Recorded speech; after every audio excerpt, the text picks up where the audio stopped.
ലിംഗം നിർമ്മലഭാഷിതശോഭിതലിംഗം ജന്മജ ദുഃഖ വിനാശകലിംഗം തൽപ്രണമാമി സദാശിവലിംഗം ദേവമുനിപ്രവരാർച്ചിതലിംഗം കാമദഹം കരുണാകരലിംഗം രാവണദർപ്പവിനാശകലിംഗം തൽപ്രണമാമി സദാശിവലിംഗം സർവസുഗന്ധിസുലേപിതലിംഗം ബുദ്ധിവിവർദ്ധനകാരണലിംഗം സിദ്ധസുരാസുരവന്ദിതലിംഗം തൽപ്രണമാമി സദാ. പാലക്കാട് ജില്ലയിലെ കണ്ണാടി പഞ്ചായത്തിലെ നടുവക്കാട് എന്ന സ്ഥലത്ത് കണാശ്ശേരിക്കടുത്ത് ശ്രീ മീനാക്ഷി സുന്ദരേശ്വര സ്വാമി ക്ഷേത്രം സ്ഥിതി ചെയ്യുന്നു. ഈ ക്ഷേത്രത്തിൻ്റെ ഉത്ഭവത്തെപ്പറ്റി നമുക്ക് അറിവുണ്ടായിരുന്നത് കണ്ണാടി പറളി രണ്ട് ബ്രാഹ്മണ കുടുംബങ്ങൾ ഇവിടെ ധാരാളം ഭൂസ്വത്ത് വാങ്ങുകയുണ്ടായി. ഈ ഭൂസ്വത്ത് വാങ്ങിയതിന് ശേഷം കുടുംബത്തിൽ ധാരാളം ബുദ്ധിമുട്ടുകൾ അനുഭവപ്പെട്ടപ്പോൾ ജ്യോതിഷം നോക്കുകയും ജ്യോതിഷ വിധി പ്രകാരം ഇവിടെ ഒരു ശിവക്ഷേത്രം ഉണ്ടായിരുന്നു എന്നും ആയതിൻ്റെ അവശിഷ്ടങ്ങൾ ഈ കുളത്തിൽ ക്ഷേത്രത്തിൻ്റെ തൊട്ട് മുമ്പിലുള്ള കുളത്തിൽ ഉണ്ടെന്നും അതെടുത്ത് ഒരു ക്ഷേത്രം പണിത് പുനഃപ്രതിഷ്ഠ ചെയ്യണമെന്നാണ് പ്രശ്നവിധി പ്രകാരം കണ്ടത്. ആയത് പ്രകാരം ഞങ്ങളുടെ പൂർവികന്മാർ അത് ക്ഷേത്രം പുനർനിർമ്മിക്കുകയും ആ വിഗ്രഹം സ്ഥാപിക്കുകയും പടിഞ്ഞാറോട്ടുള്ള ദർശനമാണ് ശിവൻ. ഇവിടെ കണ്ട ഈ ഭൂസ്വത്തുക്കളൊക്കെ ഈ ക്ഷേത്രത്തിൻ്റെ നടത്തിപ്പിനായി മാറ്റിവെക്കുകയും ചെയ്തു. നിയമത്തിൻ്റെ വഴിയിലൂടെ മുന്നോട്ട് പോയപ്പോൾ നിയമപ്രകാരം ക്ഷേത്രത്തിനുണ്ടായിരുന്ന ഭൂമികളൊക്കെ നഷ്ടപ്പെടുകയും ഇത് നടത്തിക്കൊണ്ടുപോകാൻ കഴിയാത്ത ഒരവസ്ഥ വരികയും ചെയ്തതോടെ 1972 എൻ്റെ പിതാമഹന്മാർ ഇത് ഏറ്റെടുത്ത് നടത്തത്. 2004 ഈ ക്ഷേത്രം ഒരു പ്രാവശ്യം കുംഭാഭിഷേകം കഴിച്ച് പുനരുദ്ധാരണം നടത്തി പോയി.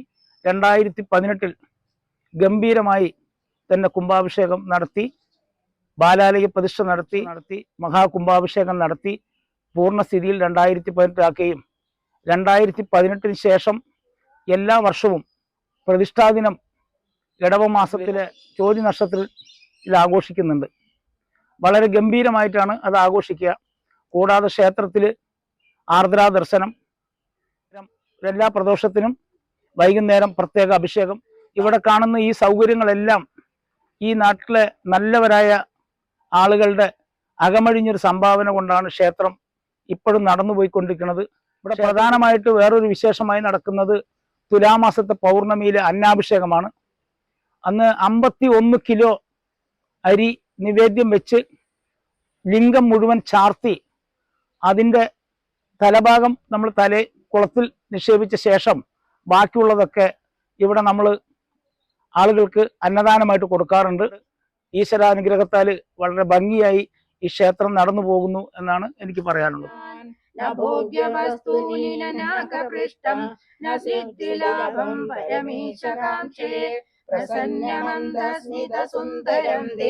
മുഖാംബുജം ദർശയ സന്തതം മേ പ്രസന്നമന്ദസ്മിതസുന്ദരം തേ മുഖാംബുജം ദർശയ സന്തതം മേ. ഇതാണ് പ്രധാന ശ്രീകോവില്. ഇവിടുത്തെ പ്രതിഷ്ഠ പടിഞ്ഞാറോട്ട് നോക്കിയുള്ള ഉഗ്രശിവനാണ്.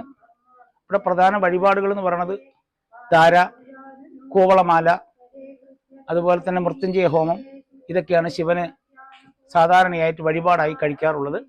അതുപോലെ രുദ്രാഭിഷേകം, 11 അഭിഷേകങ്ങളാണ് രുദ്രാഭിഷേകം.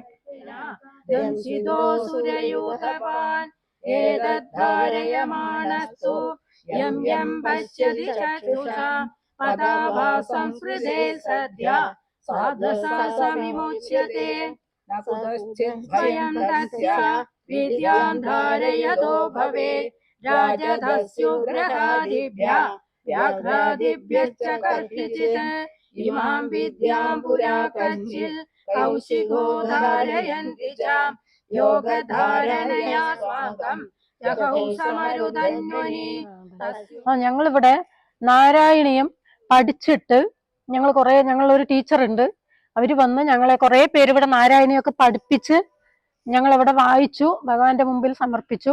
ഭാഗവതം പഠിച്ച് ഞങ്ങളിവിടെ ഭഗവാന് 7 ദിവസം പിന്നെ സപ്താഹമായിട്ട് തന്നെ നടത്തി.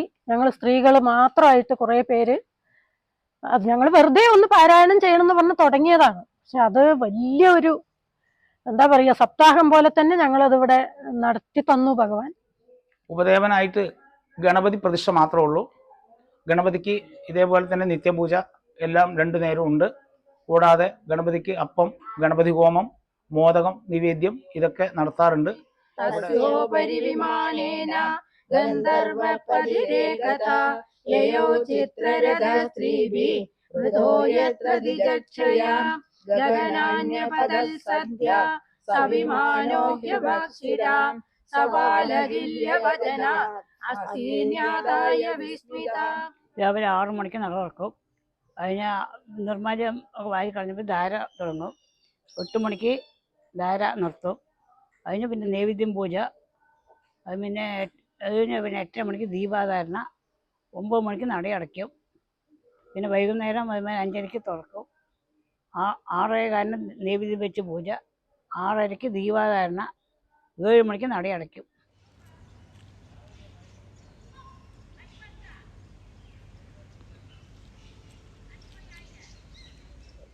ഞങ്ങൾക്ക് ഞങ്ങളുടെ അച്ഛനമ്മമായിട്ടായിട്ട് മുമ്പ് പൂർവികനായിട്ടുണ്ടായിട്ടുള്ളതാണ്. ഇവിടെയും തന്നെ സ്വാമിമാരും ഞങ്ങളുടെ അച്ഛനമ്മമാരും എല്ലാവരും മുമ്പേ ഉള്ളത് അമ്പലമാണ്. ഞങ്ങൾക്ക് നല്ല അനുഗ്രഹം, ഞങ്ങൾക്ക് വീട്ടുകാർക്കും നാട്ടുകാർക്കും കുടുംബക്കാർക്കും എല്ലാവർക്കും എല്ലാവിധത്തിലും ഭഗവാൻ അനുഗ്രഹിച്ചു തരുന്നുണ്ട്. അതിന് എല്ലാ സഹകരണങ്ങളും ഇവിടെ തിരുമേനിമാരും തരുന്നുണ്ട്. എല്ലാം കൊണ്ടും എപ്പോഴും ഞങ്ങൾക്ക് എല്ലാ വിധത്തിലും പൂർവികന്മാരായിട്ടുള്ളത് എല്ലാം കിട്ടുന്നുണ്ട്.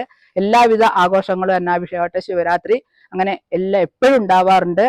ഉത്സവം പോലെ നടത്താറുണ്ട്. പിന്നെ അയ്യപ്പൻ വിളക്ക് നടത്തുമ്പോൾ ഇവിടെ വന്ന പ്രദക്ഷിണമൊക്കെ കഴിഞ്ഞിട്ടാണ് അവര് അയ്യപ്പൻ വിളക്കിന് ഇവിടെ വന്ന് പൂജയൊക്കെ പാലക്കൊമ്പ് കൊണ്ടുവന്ന് പൂജയൊക്കെ കഴിച്ച് എന്നിട്ടൊക്കെയാണ് ഇവിടെ അടുത്തുള്ള അയ്യപ്പൻ അമ്പലങ്ങളിലേക്കൊക്കെ പോകാറുള്ളത്.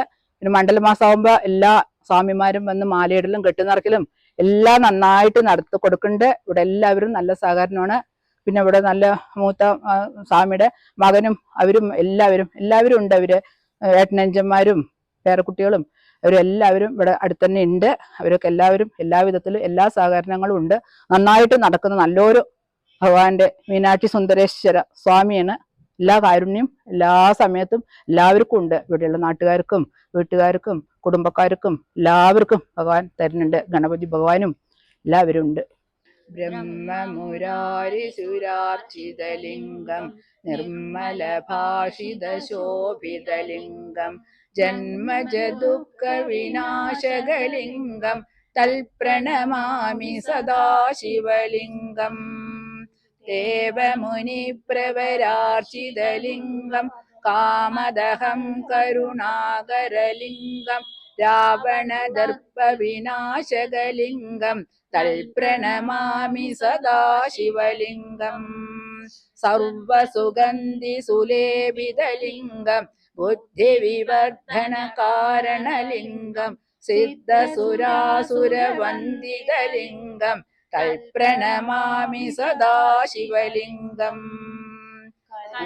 മഹാമണിഭൂഷിതലിംഗം പണിപതിവേഷിതശോഭിതലിംഗം ദക്ഷസുയജ്ഞവിനാശകലിംഗം തൽപ്രണമാമി സദാശിവലിംഗം കുങ്കുമചന്ദനലേപിതലിംഗം പങ്കജഹാരസുശോഭിതലിംഗം സഞ്ചിതപാപവിനാശകലിംഗം തൽപ്രണമാമി സദാശിവലിംഗം ദേവഗണാർച്ചിതസേവിതലിംഗം ഭാവേ ഭക്തിവിരേവ ച ലിംഗം ഇരകരകോടി പ്രഭാകരലിംഗം തൽപ്രണമാമി സദാശിവലിംഗം അഷ്ടദലോപരിവേഷ്ടിതലിംഗം സർവസമുദ്ഭവകാരണലിംഗം അഷ്ടദരിദ്രവിനാശകലിംഗം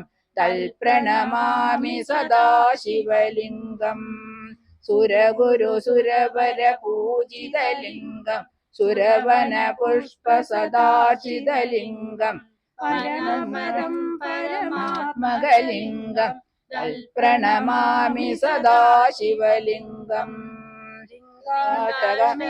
പുണ്യം പടേ ശിവസന്നിധോ ശിവലോകമാപ്നോതി ശിവേന സഹ മോദതി ശിവേന സഹ മോദതേ. ഓം നമ ശിവായ. ഇവിടെ മീനാക്ഷി സുന്ദരേശ്വര സ്വാമി ക്ഷേത്രത്തിലെ പൂജ കഴിക്കുന്ന സ്വാമിയുടെ അനിയൻ്റെ ഭാര്യയാണ് ഞാൻ. ഇവിടെ വന്ന ശേഷം ഭഗവാന്റെ അനുഗ്രഹം കൊണ്ട് ആർക്കും ഒരു ബുദ്ധിമുട്ടും ഇല്ലാണ്ട് ഭഗവാൻ എല്ലാവരെയും വഴിനിർത്തി കൊണ്ടുപോകുന്നുണ്ട്. പിന്നെ ഇവരുടെ ചേച്ചിയുടെ മകനാണ് ഇവിടെ പൂജയൊക്കെ കഴിക്കാറുള്ളത്.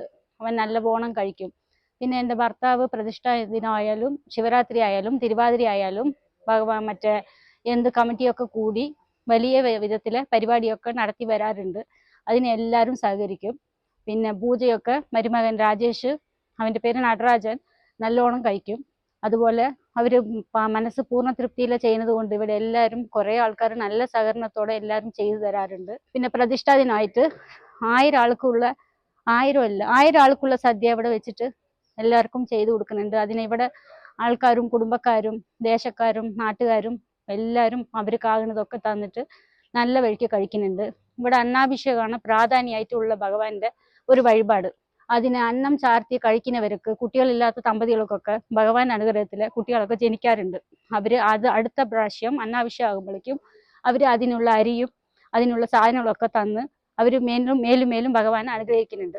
ഭഗവാന്റെ അനുഗ്രഹം കൊണ്ട് അവർ കുറേ അരിയും എണ്ണയും ഒന്നും ബുദ്ധിമുട്ടില്ലാണ്ട് പോകാറുണ്ട്. നമ്മുടെ അളിയനാണ് ഇവിടെ പൂജ ചെയ്യുന്നത്. അവരുടെ അളിയനാണ് ഞാൻ. ഈ അമ്പലത്തിൽ ദിവസവും വരും, 2 നേരവും വന്ന് തൊഴും, ഇവിടെ ഇരിക്കും, പൂജാകാര്യങ്ങളിലൊക്കെ ഇടപെടും. നമ്മുടെ മകൻ ഇവിടുത്തെ പൂജ വിശേഷങ്ങളിലൊക്കെ പൂജ ചെയ്യും. നമ്മുടെ പേരക്കുട്ടികളും ഇവിടെ ഉണ്ട്. എല്ലാവരും വരും, മരുമകളും എല്ലാവരും വന്ന് ഇവിടെ തൊഴുത് എപ്പോഴും ഇങ്ങനെ ഇരിക്കും. എല്ലാവരും കടന്ന് ഇങ്ങനെ ഇരുന്നുകൊണ്ടിരിക്കും. അമ്പലത്തിൽ ഏത് വിശേഷങ്ങളിലും എന്ത് വിശേഷമുണ്ടെങ്കിലും ഇവിടെ ഇടപെടും. കാര്യങ്ങളും ഭംഗിയായിട്ട് നടന്നുകൊണ്ടിരിക്കുന്നുണ്ട്, നടക്കും. ഇതുവരെ നടന്നിട്ടുണ്ട്, ഇനിയും നടക്കുമെന്ന് വിചാരിക്കുന്നു. അതുമാതിരി പോയിക്കൊണ്ടിരിക്കുന്നു.